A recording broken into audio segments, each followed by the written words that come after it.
인천전자마이스터고 1학년 친구들 반갑습니다. 다시 돌아온 국어 방현지 선생님입니다. 영상이 다시 업로드되기 시작했다라는 건 이제 시험이 다가오고 있다는 뜻이겠죠? 자, 지난 4시간 동안 여러분이 수필을 굉장히 진지한 자세로 써줘서 선생님이 기쁜 마음으로 또 고마운 마음으로 읽기 시작했습니다. 자, 앞으로 수업 시간에는 문학작품을 선생님과 함께 공부하고요. 나머지 부분은 영상으로 학습하게 됩니다. 자, 오늘은 제일 먼저 시험 범위 3, 4, 5단원 중에 5단원부터 영상을 시작할 건데요. 그 이유는 가장 중요한 내용이 많고 또 조금 어렵기도 하고요. 시험 문제도 많이 나오는 단원이기 때문입니다. 교과서와 학습지를 적절히 활용할 건데요. 이 영상은 교과서를 참고하시면 되니까요. 어서 교과서 준비하시고 심호흡 한번 하시고 이 영상 끝까지 잘 시청해 주기 바랍니다. 자, 5단원 생각을 담는 말과 글입니다. 그 중에 소단원 1, 언어 실천 양상과 문법 요소인데요. 크게 두 부분으로 나눠지죠. 그 중에서 오늘 학습할 부분은 바로 언어 실천 양상입니다. 근데 여러분 이 부분 중학교에서 이미 여러 번 여러분들이 학습한 내용이거든요. 선생님 중학교에 오래 있었잖아요. 이미 다 배우고 올라온 내용이라 선생님도 그 뒷부분의 문법 요소에 비해서는 조금 빠르고 조금 간결하게 설명하려고 합니다. 중학교 때 배운 내용 떠올리면서 따라와 주기 바랍니다. 자, 이번 학습의 핵심 키워드 3개 찾아볼 건데요. 첫 번째, 언어 공동체. 모르면 유추하면서 들어야겠죠? 언어 공동체 무슨 뜻일까요? 유추해보세요. 네, 공동체. 같이 우리 살아가는 이 모임, 이 집단을 뜻하겠죠? 근데 언어 공동체래요. 우리는 같은 언어 유형을 선택해서 의사소통을 하는 언어 공동체죠? 네, 그게 바로 언어 공동체입니다. 무슨 뜻인지 대충 감 잡으셨을 텐데요. 두 번째 키워드 방언. 우리 방언 그러면 여러분이 보통 사투리라고 얘기하는데요. 중학교 때 방언의 개념, 그 다음 방언을 크게 두 가지로 분류하는 거 배웠을 겁니다. 벌써 떠오르는 친구들을 한번 읊조려 보시고요. 그 다음 세 번째 어휘입니다. 이 세 가지 내용 어렵지는 않지만 중요하기 때문에요. 교과서 참고해서 지금부터 학습 시작하겠습니다. 먼저 학습 목표 점검하고요. 그 다음에 본격적인 내용 살펴보겠습니다. 여러분 학습 목표 3가지입니다. 다양한 언어 실천 양상을 분석하며 책임감 있게 국어 생활을 할 수 있다. 국어 생활이라는 건 의사소통을 뜻하는 거겠죠? 자, 핵심 부분 어디요? 다양한 언어 실천 양상. 양상이라는 건 다양한 모습이라고 생각하시면 되거든요. 언어 실천 양상이 무엇일지는 교과서에 쉽게 설명되어 있으니까 교과서에서 같이 학습하고요. 두 번째, 어휘의 표현 효과를 이해하고 적절하게 표현할 수 있다. 혹시 이런 얘기 들어보셨어요? 너 어휘력이 굉장히 뛰어나구나. 너 어휘력이 조금 부족하다. 우리 어휘가 무슨 뜻일까요? 네, 단어? 맞습니다. 근데 단어 하나만 가지고 어휘라고 하진 않고요. 같은 성격을 지닌 단어끼리 묶은 단어의 집합을 어휘라고 합니다. 그럼 단어가 범위가 더 클까요? 어휘가 더 클까요? 네, 어휘가 더 크겠죠? 자, 단어의 집합인 어휘에 대해서 우리 학습할 거고요. 그 다음 우리 다음 영상에서 아마 나올 내용인데요. 문법 요소의 표현 효가 매우 중요합니다. 문법 요소, 이번 시험에서 가장 어렵기도 하고 여러분들의 수준 차이를 명확히 보여줄 부분이기도 한데요. 아마 다음 영상에서 이어지지 않을까 생각합니다. 이 3가지 학습 목표의 중요한 부분 다시 한번 눈으로 보시고 교과서의 밑줄도 한번 쳐보시고요. 그 다음에 이제 본격적으로 교과서 학습 시작하겠습니다. 자, 교과서 준비되셨죠? 188쪽인데요. 여러분 먼저 화면 잠깐 정지하시고 188쪽에 실려있는 예시문 읽어보고 오셔야 됩니다. 참고로 여기는요. 회로 1학년 2반 교실이고요. 오늘은 6월 7일이죠? 일요일입니다. 지금 시간은 2시 10분이 됐네요. 선생님이 10시에 출근해서 PPT 점검을 좀 하고 전화기 충전이 안 돼 있길래 충전도 좀 하고 지금 여러 교실을 헤매다가 가장 최적의 영상 컨디션을 보여줄 수 있는 학급이 회로 1학년 2반인 것 같아서 1학년 2반을 빌려 쓰고 있습니다. 우리 1학년 2반, 회로 1학년 2반 친구들 시험 잘 보길 바랍니다. 교실 깨끗하게 선생님이 정리해놓고 갈게요. 여러분 1번 내용을 봤더니요. 다음 글을 읽고 오셨죠? 자, 우리 사회의 언어 실천 양상을 알아보자고 했습니다. 우리 아까 언어 실천 양상이라는 부분 봤죠? 어디서? 네, 학습 목표에서 맞습니다. 그럼 중요하다는 뜻이겠죠? 근데 아까 언어 공동체의 개념을 선생님이 잠깐 아주 간단히 언급했는데요. 우리 교과서 188쪽 날개 부분이라는 건 교과서의 그 양쪽 측면을 이야기하는 겁니다. 여백 부분을 말하는 건데요. 자, 우리 교과서 188쪽의 날개 부분을 봤더니요. 자료실이라는 부분에 언어 공동체가 무엇인지 나와 있습니다. 이거 그냥 넘기지 마시고 개념을 정리하고 가야겠죠? 자, 언어 공동체란 언어 사용 방식이 유사하면서 언어를 수단으로 상호작용을 하는 사회 집단을 뜻한다. 즉, 여러분과 선생님, 또 여러분과 다른 선생님들, 우리 학교 모든 사람들, 우리나라 사람들, 즉, 우리 한국어를 모국어로 하는 사람들은 같은 언어 공동체라고 할 수 있습니다. 그런데 이제 한국인뿐만 아니라 외국인들도 우리나라에 더불어 살아가는 경우가 많죠. 심지어 한국어를 매우 잘하기도 합니다. 그렇다면 그런 분들과 우리도 언어 공동체를 함께 이루고 있다고 볼 수 있겠네요. 자, 언어 공동체의 개념 이해했으면 교과서 제시문 살펴보면서 이 내용 정리해 보겠습니다. 자, 나와라. 자, 언어 공동체는 지역, 세대, 성별, 직업 등에 따라 여러분, 이 비슷한 구절 어서 본 적 없으세요? 중학교 때 선생님은 국어 수업할 때 굉장히 강조했던 기억이 납니다. 우리 언어 공동체는 크게 지역에 따라서 사용하는 언어가 달라지기도 하고, 그쵸? 세대, 성별, 직업 등에 따라서도 언어는 다양한 모습으로 나타납니다. 이럴 때 여러분이 배웠던 단어가 바로 방언이에요. 그럼 여러분, 지역에 따라 달라지는 말, 지역방언, 여러분이 쉽게 알고 있는 사투리를 뜻하고요. 그 다음 여러분과 선생님이 이해하는 그 어휘의 범위나 단어들이 다르죠. 왜? 세대 차이가 있고요. 또 여러분은 학생이고 선생님은 선생님이라고 하는 뭔가 직업의 차이도 있습니다. 우리 이렇게 세대나 성별이나 직업 등에 따라서도 말이 달라지는데요. 우리 이런 걸 무슨 방언이라고 한다? 대답하는 친구 있나요? 네, 사회방언이라고 합니다. 중학교 때 배웠습니다. 기억 떠올려 보셔야 돼요.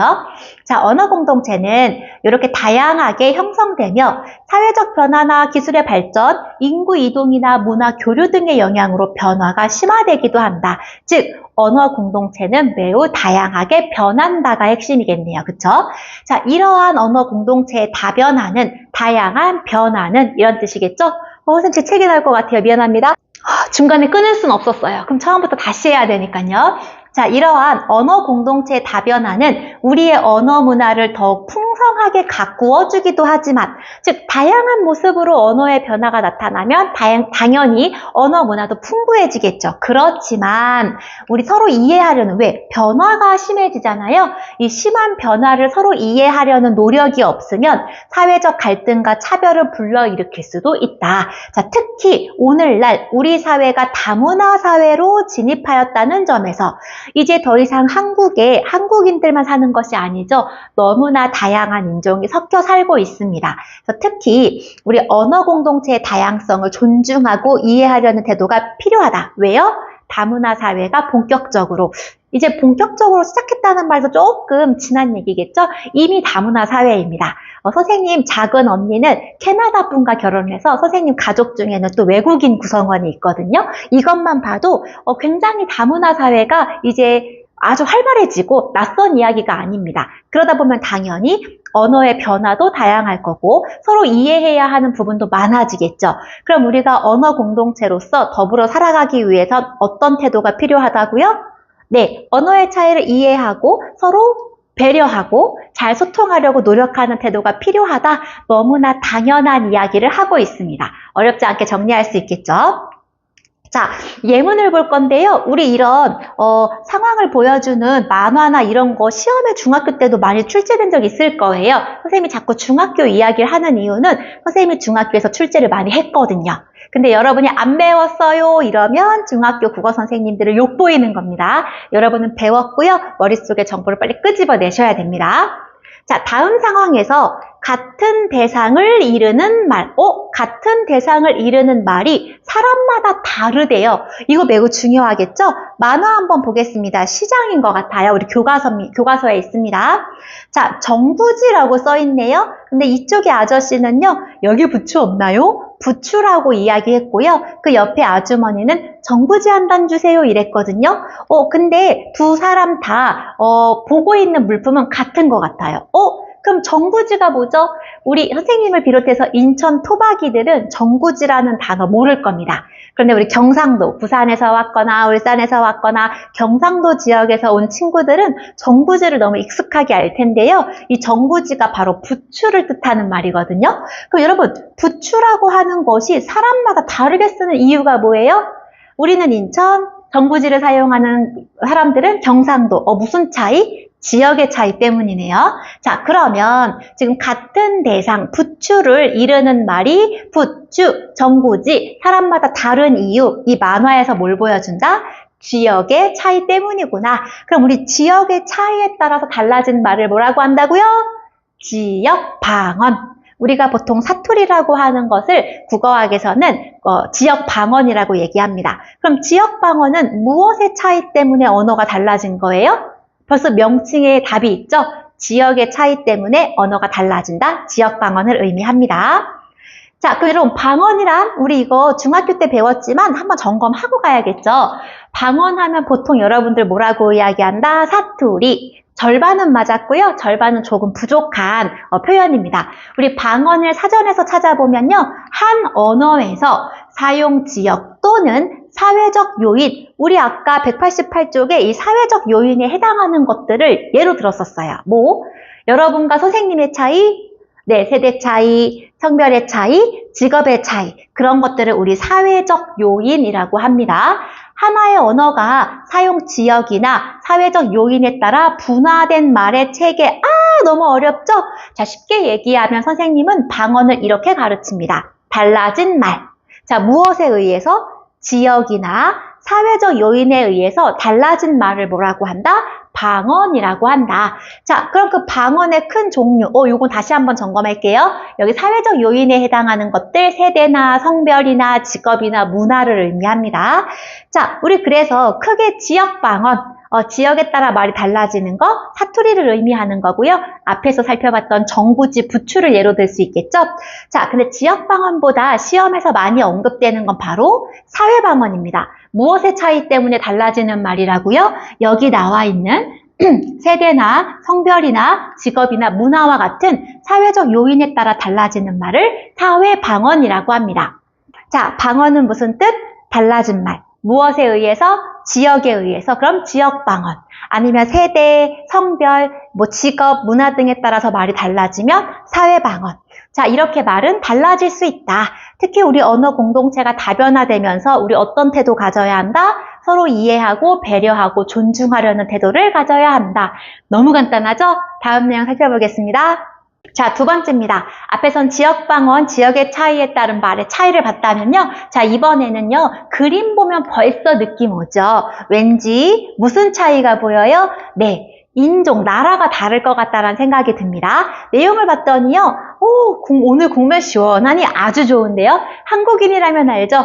뜨거운 설렁탕을 먹으면서도 시원하다 라고 말하는 게 한국인들이잖아요. 바로 문화의 차이라고 볼 수 있을 텐데요. 앞에 앉아있는 이분은 외국인인 것 같아요. 그때 놀라죠?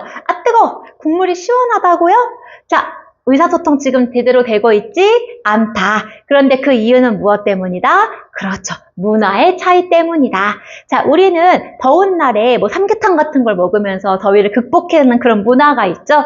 그래서 우리가 시원하다. 이거는 물리적인 온도를 말하는 게 아니라는 건 한국인들의 문화입니다. 근데 외국인들은 이런 것까지는 알기 어렵잖아요. 표현 그대로 본다면 분명 뜨거운데 왜 시원하다고 하지? 혼란스러울 수 있겠죠. 자, 그럼 문화의 차이 때문에 지금 의사소통에 오류가 생기고 있는데요. 그럼 이 문제, 이 만화가 의미하는 바는 뭘까요? 우리 어떤 태도를 가지면서 대화해야 한다? 네, 다문화 사회에서 원활한 의사소통을 위해서는 다른 문화의 언어 관습이나 표현을 이해하려는 태도가 필요하다. 그래서 우리 이 대화를 조금 정정해 보자면 이런 대화 다음에 이어지는 만화 어떤 내용일 수 있을까요? 앞에 있는 우리 한국인으로 보이는 이 사람이 설명해 주면 좋겠죠. 우리나라는 더위를 열로 극복하는 그런 문화가 있다. 그래서 뜨거운 음식을 먹더라도 뭔가 개운한 느낌을 주고 땀이 쭉 나게 되는 그런 느낌을 우리는 시원하다고 표현한다. 이게 콜드나 쿨의 의미가 아니라 라고 설명하면 너무 좋겠죠. 그리고 앞에 있는 이 외국인 분도 한국의 문화를 알았다면 다음번에는 조금 더 의사소통을 원활하게 할 수 있겠죠. 자, 앞에서 보여준 시장에서의 정부지를 서로 다른 단어로 썼던 거, 그 다음 똑같은 음식을 먹으면서도 온도 차이에 대해서 다르게 받아들이는 이런 것들은 말의 차이를 보여줍니다. 앞에서는 지역에 따른 차이, 지금 이 만화에서는 문화에 따른 의사소통의 차이를 보여주는데요. 우리 지역이 다르던 문화가 다르던 서로 대화할 때에는 어떤 태도로? 이해하려는 태도로, 배우려는 태도로, 알려주려는 태도로 원활하게 대화할 수 있도록 노력하자. 이게 핵심입니다. 자, 이번에는 교과서 189쪽인데요. 이번에 약간 성격이 다른 문제가 나왔네요. 자, 남북한 언어의 차이를 이해하고 중학교 3학년 때 남북한 언어 차이를 배웠을 겁니다. 의문문적인 차이도 배웠을 거고요. 문장의 차이도 배웠을 거거든요. 근데 여기서 선생님이 강조하고 싶은 부분은 차이를 잘 알아 이것보다는 더 중요한 게 뭘까요? 남북한 언어의 동질성을 회복할 수 있는 방법. 동질성이 무슨 뜻일까요? 네, 같은 성질을 회복하자. 우리가 지금 헤어져 있는 역사가 길어지고 있지만 원래 뿌리가 같죠. 그래서 어휘 차이가 있긴 하지만 웬만한 의사소통은 이해할 수 있습니다. 북한말을 들으면 우리가 유추할 수 있고 남한의 언어도 그들도 아마 이해하는 부분이 많을 텐데요. 그래도 점점 그 차이가 심해지고 있죠. 자, 다가올 통일을 대비해서 우리가 남북한 언어의 동질성을 회복할 수 있는 방안이 뭔지가 핵심이라는 걸 강조합니다. 자, 만화를 봤더니요. 괜찮습니까? 라고 물어보죠. 경기 중에 넘어진 것 같아요. 그랬더니 일 없습니다. 이거 북한에서 많이 쓰는 표현인데 일 없습니다. 이거 뭐예요? 진짜 일이 없다는 걸까요? 괜찮습니다. 이런 뜻입니다. 일 없습니다. 빙상호흡게이를 하다 보면 그럴 수도 있죠. 빙상호흡게이? 무슨 말인지 하나도 모르겠지만 이 그림을 봤을 때, 상황 맥락을 봤을 때 우리 빙상호흡게이는 무슨 뜻일까요? 네. 아이스하키를 뜻하는 말이 바로 빙상호흡게이입니다. 좀 귀엽지 않아요? 빙상호흡게이. 물론 한 번에 다 이해는 어렵지만 우리가 북한의 언어 중에서 북한의 언어는 외국어 같은 것을 순우리말을 살려서 만들려는 노력을 많이 하죠. 그런 것들은 우리도 조금은 눈여겨보아야 할 자세가 아닌가 생각이 듭니다.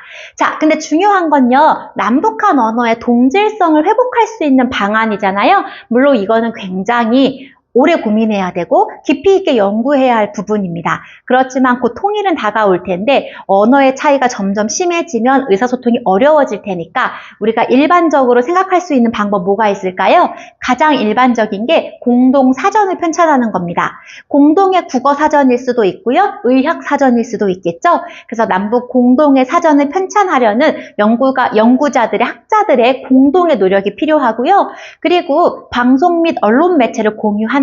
여러분들도 유튜브 아니면 넷플릭스 이런 방송이나 언론 매체를 통해서 굉장히 많은 것들을 배우고 익히잖아요. 그런 식으로 남북의 방송 및 언론 매체를 공유하면서 언어의 차이를 극복해 나가려는 노력을 하는 것이 중요하다라는 거 다시 한번 강조합니다. 자, 우리 교과서 190쪽입니다. 날이 좀 흐리네요. 요새 좀 가을처럼 바람이 불기도 하고요. 여러분 감기 조심해야 될 것 같습니다. 자, 여기서 중요한 키워드, 우리 앞에서 첫 화면에서 선생님이 키워드 3개 잡았었죠. 첫 번째 언어 공동체 있었고, 그리고 방언 있었고요. 그리고 지금 여기 나오는 바로 어휘입니다. 우리 아까 어휘는 무엇의 집합을 의미한다? 네, 단어의 집합을 의미한다라고 이야기했었죠?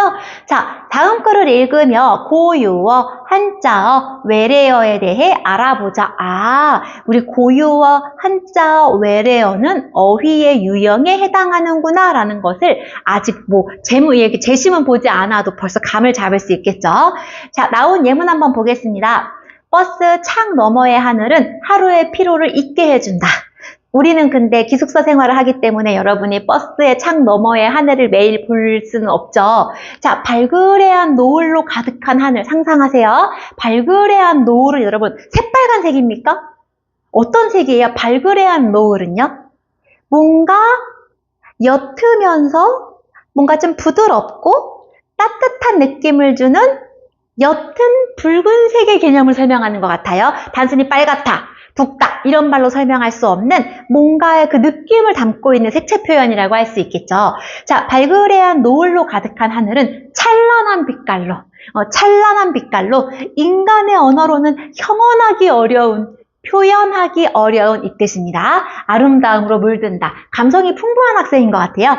나는 하차 벨을 누르는 것도 있고 우두커니 바라보고 있었다. 무엇을요? 네, 발그레한 빛깔의 노을을 우두커니 보고 있었대요. 여러분, 우두커니가 무슨 뜻일까요? 우두커니는 그냥 가만히 서 있다. 이거랑 다른 표현이거든요. 우두커니 하면 떠오르는 우두커니 서 있는 친구, 우두커니 앉아있는 친구의 모습을 좀 상상해 보실래요? 일단 표정이 어때야 돼요? 똘망똘망하면 안 되죠? 뭔가 넋이 나가야 됩니다. 사전적 정의에도 나와요. 우두커니는요, 넋이 나간 듯이 한 곳에 가만히 서 있거나 앉아있는 모양을 나타내거든요. 여기서 핵심은 서 있거나 앉아있는 게 아니고요, 넋이 나간 듯이 이 부분이죠.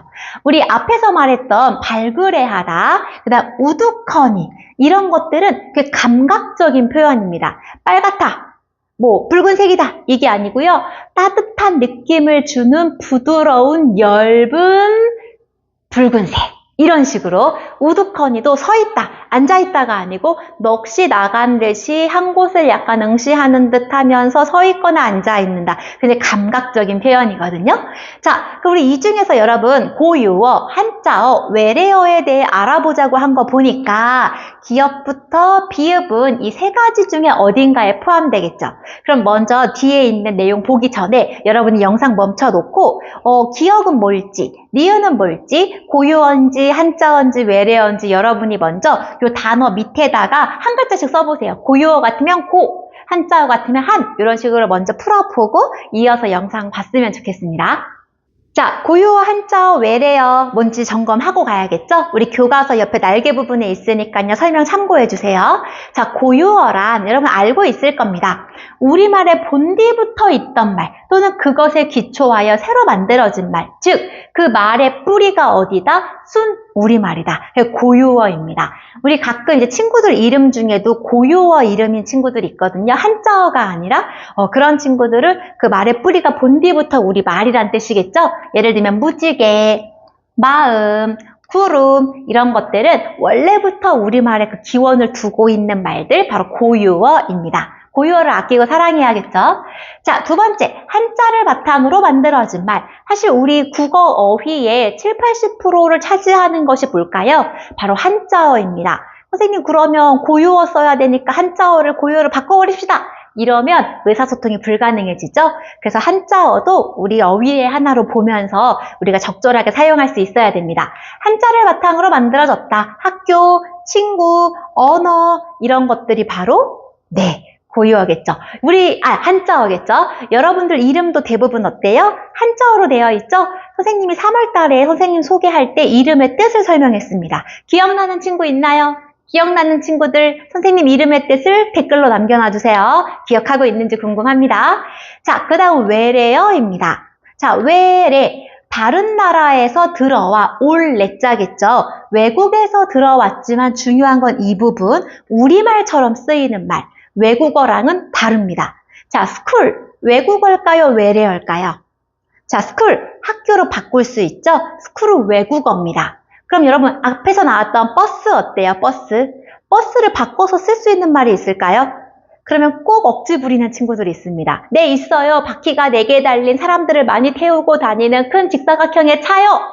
의사소통할 수 없죠. 왜? 의사소통은 원활하고 신속하고 정확하게 하는 게 중요한데 언제 그걸 설명하고 있습니까? 그럼 올바른 표현이 아니란 뜻이겠죠? 자, 버스 이런 경우에는요. 우리가 우리말 중에서 딱히 바꿀 것이 없어요. 그래서 쓸 수밖에 없는 그런 것들을 우리가 외래어라고 하는데요. 이 세 가지를 모두 묶어서 우리 언어, 한국어의 어휘로 봅니다. 그러니까 외래어 없애버려요. 물론 우리말로 바꿔 쓰려는 노력은 필요하겠지만 외래어는 이미 우리말 중에 하나이기 때문에 적절하게 사용할 수, 표기도 적절하게 할 수 있어야겠죠? 외래어의 대표적인 예들은요. 햄버거, 피아노, 컴퓨터.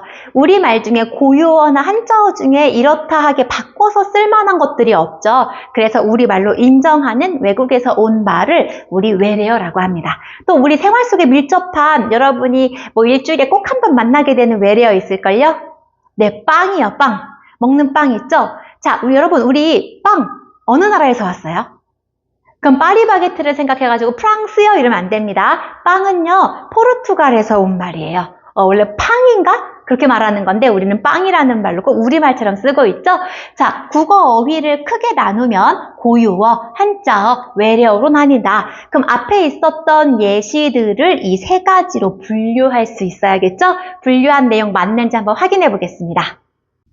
여러분, 우리 이 단어들 한번 분류해 볼까요? 첫 번째, 버스 창 너머의 하늘은 선생님은 이 세 가지 중에 어휘 그 고유어, 외래어, 한자어 중에 가장 찾기 쉬운 게 외래어인 것 같아서 외래어부터 우리 찾으면 좋을 것 같아요. 자, 우리 기역부터 비읍 중에서 외래어에 해당하는 거 불러주세요. 첫 번째 뭐가 있을까요? 네, 첫 번째에 있는 버스. 그럼 여기다가 선생님이 왜 한 글자만 쓰겠습니다. 왜 이렇게 쓸게요. 두 번째 외래어 어디 있습니까? 네, 벨. 그렇죠. 마지막에 있는 벨. 이 두 가지는 외래어이고요. 외래어. 요건 다 맞췄죠? 그럼 조금 어려운 게 한자어랑 고유어가 조금 헷갈릴 수 있거든요. 우리 한자어부터 해볼까요? 자, 한자어 뭐가 보일까요? 좀 어렵습니다. 자, 첫 번째. 이름에 찬자 들어가는 친구들 있잖아요. 우리 2학년 선배 중에 김찬, 정찬 있거든요. 그 중에 그 찬이라는 게 빛나다 찬자예요. 아, 그럼 벌써 찬란하다 할 때 이 찬이라는 것은 한자어겠구나. 그럼 얘는 한자어. 란도 뜻이 있겠죠? 찬란하다는 한자어고요. 그 다음 또 한자어 있습니다. 표현하다, 말로 표현하다라는 뜻을 갖고 있는 단어. 그렇죠. 형언, 말로 표현하기다, 표현하기 어렵다 이런 뜻인데요. 형언하다라는 것도 한자어. 자, 아까 선생님이 매우 감각적인 표현이라고 설명했던 거 뭐 있었어요? 발그레하다. 발그레하다는 고유어. 또 하나 있죠? 뭔가 서 있다 이런 뜻이 아니라 넋이 나간 듯한이라고 하는 느낌을 담아야 하는 우두커니. 바로 고유어. 자, 여러분 빠진 거 있나요? 어때요? 여러분 맞게 분류하셨어요? 다시 한번 살펴보시고요. 지금 잠깐 화면 멈추고요. 그 국립국어원의 표준국어 대사전 들어가서 여러분 검색해 보셨으면 좋겠거든요. 찬란하다, 형언하다, 발그레하다, 우두커니 한번 검색해서 그 의미를 여러분이 좀 알고 다음 내용 이어서 봤으면 좋겠습니다. 자, 여러분 스스로 해봤을 때 다 맞추셨나요? 네, 고유어, 한자어, 외래어로 모두 분류 완벽하게 했겠죠. 근데 단순하게 분류하는 것보다 선생님은 이 내용이 더 의미 있다고 생각합니다. 잘 봐주세요. 자, 1에서 찾은 고유어를 그럼 이 고유어 표시 일단 하고 갈까요? 자, 이 중에 고유어 뭐 있었습니까? 네, 뭔가 따뜻한 느낌의 약간 부드럽고 옅은 붉은색을 표현했던 발그레하다. 그리고 그냥 서 있는 게 아니라 넋이 나간 듯한이라고 하는 의미를 담고 있는 우두커니가 있었죠. 자, 이 두 가지 표현을요, 외래어나 한자어로 쉽게 바꿔 쓸 수 있는 게 있나요? 네, 빨간 노을이요, 땡. 붉은 노을이요, 땡. 붉은 노을과 발그레한 노을은 다르다고 했죠? 발그레하다라는 것, 빨갛다라는 의미보다는 뭔가 부드럽고 따뜻한 느낌을 품은 옅은 붉은색이에요. 그러면 우리 이 발그레한을 딱 바꿔 쓸 수 있는 한 단어, 말하기가 어렵죠. 한자어나 외래어 중에서요. 마찬가지로 우두커니도 그냥 서 있다랑 다르다고 했습니다. 넋이 나간 듯이 깊은 생각에 잠긴 듯이라는 의미를 담아야 하기 때문에 정리해보면 고유어는 한자어나 외래어로 쉽게 바꿔 쓸 수 없다. 왜냐하면 한국어 고유에 무엇을 담고 있는 표현이기 때문이다. 감각과 정서를 담고 있는 표현이 많기 때문이다. 여러분 예를 들어 볼게요. 우리는 노랗다와 관련된 색채어가 굉장히 많습니다. 고구마 노랗다. 물론 틀린 표현은 아니지만 이 고구마 굉장히 노르스름하다. 너무 맛있겠다. 그쵸? 노르스름이란 말도 있고요. 약간 누리끼리해 이런 말도 있고요. 샛노랗다 이런 말도 있고요. 되게 다양한 노란색을 뜻하는 말이 많습니다. 우리 이렇게 샛노랗다, 뭐 신누렇다, 누렇다 이런 것들은 전부 감각을 나타내는 표현이거든요. 우리 푸른색을 나타내는 것 뭐가 있을까요? 푸르스름하다, 푸르딩딩하다 이런 표현 있죠? 그래서 우리 고유어는요, 굉장히 다양한 감각을, 정서를 드러내는 어휘입니다. 그래서 우리가 몇 년 전에 한강 작가가 참 영광스럽게도 노벨 문학상을 수상했지만 사실 그 이전부터 한국 문학가들이 노벨 문학상 후보로 오르는 경우가 많았어요. 근데 상을 지금까지 타지 못했던 이유가 뭘까요? 네, 이런 특징, 이런 자랑스러운 특징 때문입니다. 예를 들면 김소월 시인의 시 중에서 나보기가 역겨워 가실 때에는 말없이 고이 보내드리오리다. 영면에 약산 진달래꽃 아름따다 가실 길에 뿌리오리다. 가시는 걸음걸음 놓인 그 꽃을 사뿐히 들여밟고 가시옵소서라는 부분이 있거든요. 여러분, 이별하는 사람한테요, 꽃을 뿌려줄 테니까 들여밟고 가라고 말하는 거예요. 그럼 들여밟다 무슨 뜻일까요? 짓밟달까요? 그냥 밟달까요? 들여밟다는 이런 느낌을 담고 있는 거예요.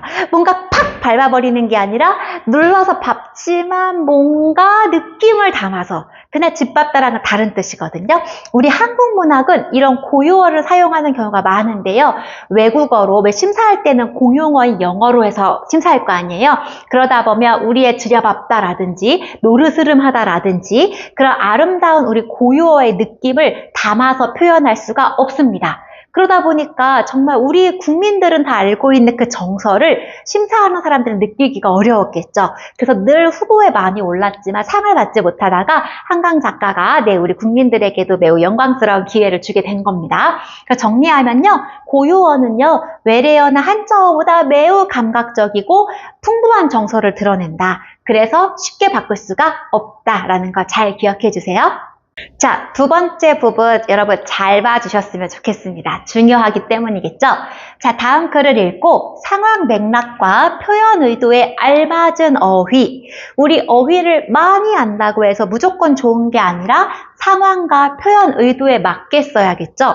내가 뭔가 긍정적인 걸 담고 싶어. 근데 사용한 어휘가 부정적이라면 적당한 어휘 선택이 아닐 겁니다. 그래서 우리는 많은 어휘를 안다고 중요한 게 아니고요. 상황과 표현 의도에 적절한 걸 사용할 수 있어야 됩니다. 자, 먼저 멈춰 놓으시고 교과서에 있는 제시문 한번 읽고 오셔야겠죠? 자, 인류의 출현 이후 서서히 발달해 오던 기술은 18세기 후반 급속도로 축적된 과학 지식을 바탕으로 비약적으로 진보하였다. 자, 무엇에 대해서 말하고 있어요? 네. 기술이 발전했는데 무엇을 바탕으로요? 과학 지식 덕분에 기술이 막 발전했다라는 내용이네요. 선생님이 이거 색깔 약간 다르게 하고 기울여 쓴 거는요. 우리 교과서에는 아마 분홍색으로 이렇게 형광펜칠한 것처럼 되어 있을 텐데 그걸 나타내려고 한 겁니다. 자, 이에 산업혁명이 일어나면서 기계 문명이 발달하였고 불을 축적한 자본가가 등장하였다. 우리 역사 시간이나 사회 시간에 배우셨죠? 이와 함께 자본가와 노동자로 계급이 변별, 분화, 분석, 분산되었으며 이 중에 어떤 단어가 가장 적합한 어휘일 것 같은지 여러분이 연필로 동그라미 치셔야 됩니다. 자, 노동 문제가 일어났다라고 하는 글입니다. 자, 그럼 넘어가 볼게요. 다음 문제 이어서 보겠습니다. 자, 우리 앞에서 선생님이 기울여서 표현했던 이 부분을 지금 교과서 문제를 봤더니요. 이렇게 고쳤대요. 자, 왜 고쳤을지 그 의도가 뭘지를 파악하자라는 문제였죠. 아까 선생님이 가장 중요한 건 많이 안다고 중요한 게 아니라 표현 의도와 맥락에 맞게 적절하게 쓰는 게 좋다 그랬죠? 그걸 반영한 문제이기 때문에 중요하다고 얘기한 겁니다. 여러분 내용을 비교하면서 보셔야 되고요. 그냥 넉넉고 이렇게 우두커니 넋을 놓고 책을 보시면 안 됩니다. 자, 이 내용을 이렇게 고쳤대요. 그럼 어떤 부분이 달라졌는지 여러분은 먼저 표시를 하셔야겠죠. 선생님이 해주는 거 받아 적기만 하면 늘 70점, 늘 80점 나올 겁니다. 이번 시험은 조금 더 어려울 거기 때문에 능동적으로 공부하셔야 됩니다. 자, 인류 출현 이후 바뀐 부분 없어요. 서서히 발달해 오던 기술은 바뀌었습니다. 어디요? 더디게 발달해 오던 기술은 그럼 여러분 이제 표시하셔야죠. 서서히가 뭘로 바뀌었어요? 더디게로 바뀌었어요. 무슨 차이예요? 인류의 출현 이후에 기술이 서서히 발달해 오는 것과 더디게 발달해 온다. 조금 더 부정적인 의미를 내포하고 있는 표현이 뭐예요? 그렇죠. 더디다겠죠? 약간 뭔가 부정적인 느낌을 담고 있는 것 같아요. 무엇에 대해서요? 뭔가 기술 발달의 속도가 너무 느렸어 라는 의미를 반영하고 있다라는 느낌 오시죠? 자, 18세기 후반 급속도로 축적된 과학 지식을 바탕으로 여기는 특별한 의미는 없습니다. 같이 중립적으로 표현하고 있죠? 근데 여기는 어때요? 과학 지식 덕분에 덕분에 무엇을요? 바탕으로라고 하는 표현을 덕분에로 바꿨어요. 너 덕분에 선생님이 너무 아침이 행복하다. 이거 무슨 뜻일까요? 매우 긍정적인 의미를 담고 있는 거죠. 자, 여러분 덕분에 선생님이 아침을 되게 기쁘게 열 때가 많아요. 미안합니다. 넘어질 뻔했어요.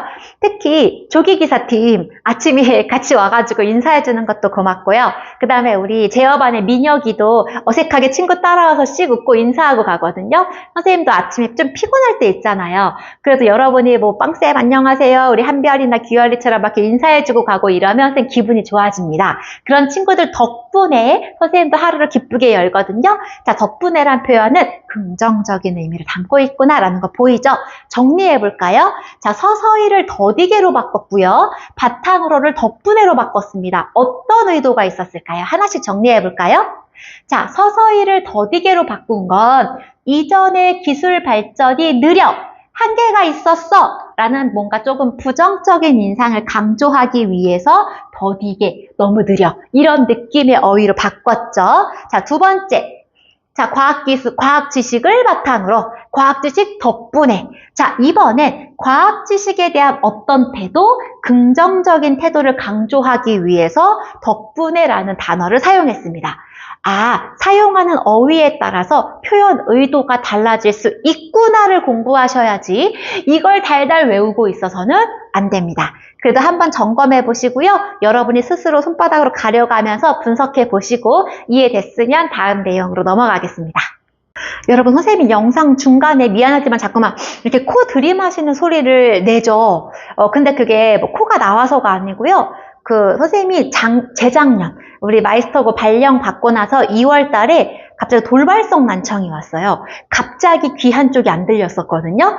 그래서 너무 무서워가지고 막 병원을 막 바로 갔죠. 반나절 만에 갔죠. 왜? 저녁 10시쯤에 그 증상이 나타나서 그날이 금요일 저녁이었는데요. 토요일 아침에 눈 뜨자마자 선생님이 이비인후과 가가지고 귀 다 검사했거든요. 그랬더니 돌발성 난청이라는 진단을 받았는데 다행히 선생님이 빨리 가서 스테로이드 처방을 받고 계속 치료를 받아가지고 다시 이제 청력을 회복했지만 돌발성 난청이 왔을 때 72시간 이후에 오게 되면 청력을 아예 잃게 된대요. 너무 무서운 병이죠. 근데 그걸 한번 앓고 나서 그런지 비행기 타면 코 이렇게 뚫어야 될 것 같은 느낌 올 때 있죠. 기압차 났을 때.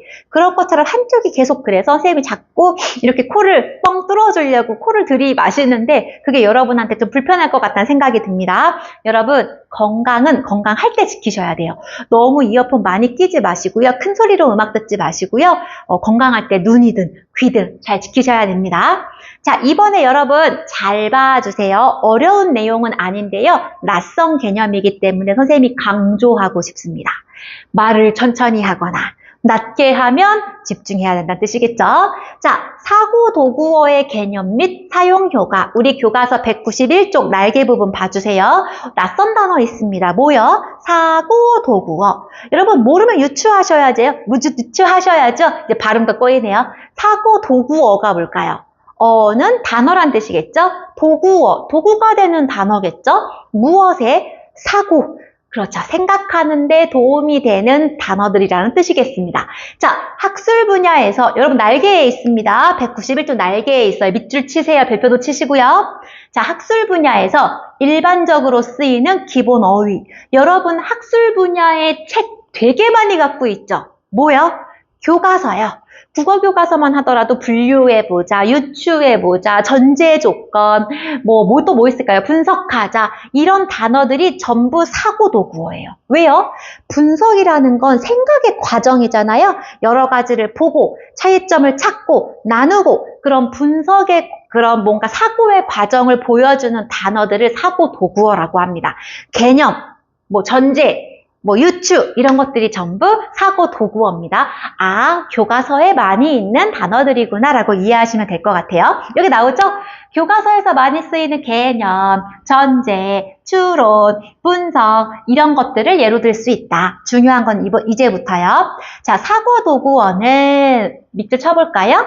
논리 및 사고 전개 과정을 드러내요. 아, 이 사고 도구어라는 것들은 내가 생각하는 과정, 그 과정을 굉장히 잘 보여주는구나. 적절히 사용하면 내 생각을 정교하게 표현할 수 있다. A와 B를 읽고 그 차이점을 찾고 각각의 요소에 맞게 나누어서 이렇게 하는 것보다 분석해보자, 비교해보자, 대조해보자 이런 식으로 명확하고 정교한 의미 표현을 할 수 있다는 거 잘 기억해 두세요. 지금 교과서에 있는 수많은 어휘들은 대부분보다 사고 도구어다. 뭘 보여준다? 사고 과정, 생각의 과정, 논리적인 생각의 과정을 보여주는 거 사고 도구어이다. 여러분 방금 살펴봤던 사고 도구어의 예를 앞에 예문에서 좀 찾아보려고 합니다. 자, 이 중에 여러분 굉장히 다양하지만 특별히 여기 밑줄 쳤던 발달, 축적 이런 것들 전부 사고 도구어로 볼 수 있고요. 자, 이 3번의 문제에서 핵심은 요겁니다. 한자어 중에서 문맥에 알맞은 단어를 찾으래요. 한자어가 매우 다양한 게 있는데 가장 적합한 거 찾아 이런 뜻이거든요. 자, 디귿을 가지고 보겠습니다. 자본가와 노동가로 계급이 나누어졌다라는 걸 나타내고 싶어요. 자, 변별. 무슨 뜻이에요? 변별도 나눈다란 뜻입니다. 구분한다는 뜻이죠. 분화. 나눠진다는 뜻이고요. 분석. 세세하게 쪼개가지고 다 차이점 찾고 막 이런 거 말하는 거겠죠? 분산. 나눠서 흩어진다는 뜻입니다. 전부 유사해요. 근데 이 중에 문맥으로 봤을 때 가장 적합한, 가장 세밀한 의미를 담고 있는 단어는 뭘까요? 자본가와 노동가로 계급이 나눠지는 가장 적합한 단어 그렇죠. 분화되다. 선생님 왜요? 왠지가 궁금하면요. 표준국어 대사전에 하나씩 검색해 주세요. 가장 적합한 단어를 찾는 건데요. 다 설명해 주고 싶지만 영상 길어질까 봐 생략합니다. 자본가와 노동가로 계급이 변별되다는 단순하게 나누다 이 뜻이에요. 근데 여기서 말한다는 건 뭔가 계급이 새롭게 생겨나면서 쪼개진다라는 조금 더 세밀한 의미를 담고 있죠. 가장 적합한 건 바로 분화입니다. 얘도 한자어, 얘도 한자어, 얘도 한자어, 얘도 한자어인데 그 중에서 가장 적합한 게 무엇이다? 분화이다. 그러면 우리 한자어 어떤 특징이 있다? 세분화되고 정확한 의미 표현이 가능합니다. 우리 앞에 고유어는 어땠어요? 우리 고유의 정서와 감각을 드러낸다고 했죠? 근데 우리 한자어는요, 굉장히 세분화된. 예를 들면요, 여러분, 우리 국어 단어 중에 고유어 중에 느낌 있어요. 자, 느낌을 나타내는 한자어가 매우 다양하거든요. 이 책을 읽은 느낌이 어때? 우리 책을 읽은 느낌 한자로 독서 감상이라고 얘기하죠? 또 뭐 있을까요? 내가 오늘 친구랑 헤어지니까 너무 슬픈 느낌이야. 물론 어색하긴 하지만 이때 이 느낌은 정서라고도 나눌 수 있고요. 즉 이게 고유어라면 이런 것들이 한자어거든요. 자, 한자어는 고유어보다 의미가 매우 세분화되게 나눠져 있기 때문에 정확한 의미 표현이 가능하다는 특징이 있습니다. 그래서 한자를 많이 알면요, 굉장히 정확하게 의미를 파악할 수 있어요. 그래서 선생님의 목표 첫 번째, 한국사 능력시험 1급 따는 거. 두 번째, 그 다음에 한자 능력시험 1급 따는 건데요. 벌써 몇 년째 목표만 삼고 있습니다. 여러분이 자격증 준비하시는 것처럼 선생님도 한번 도전해 보겠습니다. 자, 다시 정리하면 여기 있는 단어들 전부 한자어이지만 가장 세밀하고 정확한 의미를 담고 있는 단어는 무엇이다? 분화이다. 이렇게 봤을 때 한자어는 세분화되고 정확한 의미 표현이 가능하다. 우리 고유어에 비해서. 그렇다고 고유어가 기능을 못한다 이런 뜻이 아닙니다. 고유어는 고유의 나름의 특징이 있었죠. 고유어 나름의 특징 감각적이고 매우 정서적인 내용을 담고 있다. 한자어는요, 세분화되고 정교한 의미를 담고 있다. 따라서 고유어든 외래어든 한자어든 상황과 표현 의도에 맞게 적절하게 써야 된다가 핵심입니다. 다음 내용 이어서 보겠습니다. 여러분, 중학교 때 시험에 거의 90% 이상 출제됐을 그 내용입니다. 바로 전문어에 관한 건데요. 그럼 전문어 뭔지 다시 짚어봐야겠죠. 자, 이름에서 벌써 의미를 알려주고 있어요. 전문어는 뭘까요? 네, 학술, 특정 직업 분야에서 어떤 전문 분야에서 효율적인 의사소통을 위해 사용하는 어휘. 자, 선생님들도 원활한 의사소통을 위해서 선생님들끼리 공유하는 전문 단어들이 있겠죠? 그런 것들이 전문어입니다. 의사 선생님들이 참 많이 쓰죠. 메스, 석션 이런 것들 선생님 너무 쉬운 것밖에 몰라서 예를 못 들겠습니다. 자, 그렇게 의사 선생님들도 빠르게 신속하게 정확하게 의사소통하기 위해서 의사 선생님들끼리 쓰는 어휘들이 있습니다. 그런 게 바로 전문어입니다. 선생님, 그럼 범죄자들이 자기들끼리 쓰는 것도 전문어인가요? 그건 전문적 기술이라고 볼 수 없고요. 그거는 비밀 유지를 위한 은어라고 하고요. 여기서 말하는 전문어는 직업적인 거, 학술적인 분야를 의미하는 겁니다. 헷갈리시면 안 됩니다. 글씨 너무 작아요, 여러분. 여러분 꼭 교과서 봐주세요. 자, 가와 나. 무슨 차이가 있는지 보면 딱 보일 겁니다. 가를 봤더니 의사 선생님과 환자의 대화예요. 상황이 안 좋은 건 사실입니다. 아기 생존 확률이 상당히 낮아요. 그랬더니 우리 환자가 한숨을 쉽니다. 하지만 확률이 없는 건 아니니까 최선을 다해 보겠습니다. 그리고 나서 막 얘기를 하는데요. 굉장히 쉽게 풀어서 설명하고 있죠. 그런데 반대로 나를 봤더니 의사 선생님들끼리의 대화입니다. 그랬더니 사용하는 어휘를 좀 보세요. 자, 현재 19주에 조기 양막 파수된 상태이고 양수는 없으나 태아의 움직임은 좋고 태아의 위치는 여가 뭐라고 한 거예요? 자궁 내 인펙션 징후. 하나도 모르겠습니다. 여러분, 여기도 의사 선생님이 등장하는데 왜 사용하는 어휘가 다를까요? 그렇죠. 대화의 상대에 따라 다르겠죠. 그 이제 문제 본격적으로 보겠습니다. 우리 가 부분인데요. 여기서 의사가 환자에게 전문어를 거의 쓰지 않는다. 왜? 환자는 전문어를 이해하지 못하니까요. 전문적인 의학 지식을 가지고 있는 의료 종사자들끼리는 알지만 그 외에 환자는 전문어, 의학 용어를 알기 어렵죠. 그럴 때는 의사가 너무 전문어를 남발하면 좋지 않은 대화입니다. 자, 환자를 위해서는 어떻게 설명해야 한다? 이해하기 쉽게 일반적인 표현을 사용해야 한다. 정리하면요. 나 똑똑해. 나 전문가야. 의학용어 남발 안 되고요. 무엇에 따라서 상황과 상대에 따라서 적절하게 말해야 한다. 이게 핵심이겠죠. 그럼 다음에 우리 나 부분을 봤더니 이번엔 어때요? 전부 의학용어 남발하고 있습니다. 여기서 남발이란 말이 옳지 않겠네요. 의학용어를 사용하고 있습니다. 선생님이 방금 남발했다라는 말을 사용하다라고 하면 바꾼 이유가 뭘까요? 자, 남발은 부정적인 의미를 담고 있지만 사용은 같이 중립적인 의미를 담고 있죠. 여기서는 의사 선생님들끼리 전문가끼리의 대화이기 때문에 당연히 전문어를 쓰는 것이 바람직하겠죠. 그러니까 남발하다라는 말은 옳지 않은 표현을 정정한 겁니다. 자, 같은 집단 안에서 같은 전문가 집단 안에서 전문어를 왜 사용할까요? 여러분 이거 봐주세요. 예를 들면 자궁 내 인펙션 징후 및 자궁 수축 없이 이렇게 되게 많은데 이걸 풀어서 설명하면 자궁 내 움직임으로 인해 가지고 지금 태아가 어떻게 되고 구구절절 설명하면 너무 비효율적이죠. 그래서 전문가들은요, 전문 개념을 표현하는 말이기 때문에 정확하고 신속하게 의사소통을 할 수 있는 전문어를 사용합니다.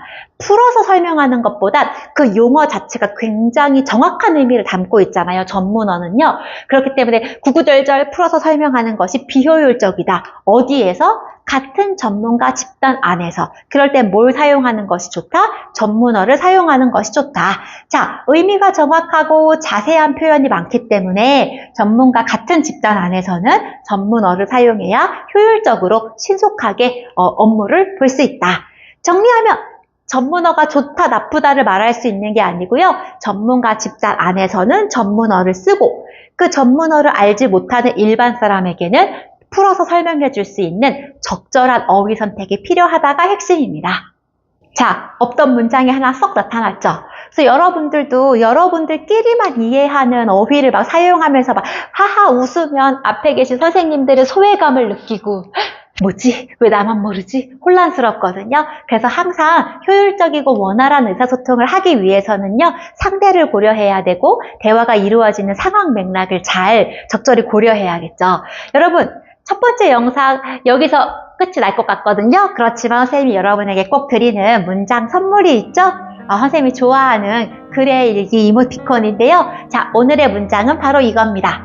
말은 마음의 초상이다. 초상 뭔지 알죠? 초상화, 내 모습을 그린다는 뜻입니다. 말하는 대로 그 사람의 인격이 드러난다. 그래서 선생님이 100번 쓰기를 하는 거고요. 여러분 시간 없는 거 알면서도 꼭 지도하는 겁니다. 근데 자꾸만 교실 안에서 친구들끼리 있을 때 너무 비속어를 남발하는 친구들이 줄어들지가 않아요. 여러분 나중에 자녀 앞에서도 그런 말 쓸 겁니까? 정말 사랑하는 남자친구, 여자친구 앞에서 그런 비속어 쓸 거예요? 선생님 지금 100번 쓰기 종이 거의 책 한 권 나오고 있거든요. 단골 고객님들이 계시는데 그 중에 한 친구는 젠틀맨이 되겠다고 지금 약속했거든요. 선생님 좀 더 믿어보려고 합니다. 자, 말하는 대로, 자, 말은 그 사람의 인격을 드러낸다. 여러분이 친구들에게, 선생님에게, 미래의 배우자에게, 자녀에게 보이고 싶은 여러분의 모습을 상상하면서 그에 맞는 어휘를 사용했으면 좋겠습니다. 적절한 말을 써야겠죠? 자, 여러분이 다음 주에는 예쁜 말로 학교 생활을 해줄 거라고 믿고, 자, 빵쌤은 여러분에게 인사를 구하겠습니다. 첫 번째 영상 여기서 마무리하겠습니다. 안녕!